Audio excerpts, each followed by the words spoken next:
भाई लोग नमस्कार। जी हाँ दोस्तों, प्रमोद प्रेमी यादव जी का 8वां छठ गाना आप लोग के बीच में रिलीज़ होने वाला है। तो गाइस कब रिलीज होगा, तो आज की वीडियो में बात करेंगे।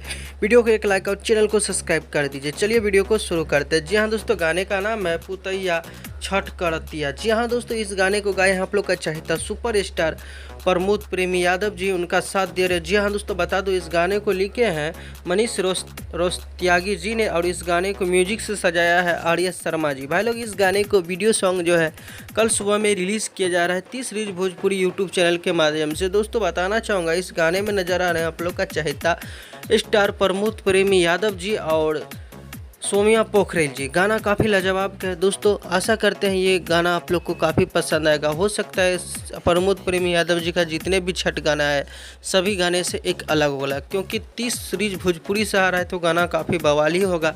तो गाइस कल सुबह में तैयार रहिएगा। 30 सीरीज भोजपुरी से आ रहा है ये गाना, काफ़ी मस्त और बिंदास गाना है, आप लोग जरूर देखिएगा। मिलते हैं फिर से एक नए वीडियो के साथ में, तब तक के लिए bye bye, take care, love you and happy Diwali सभी दोस्तों को।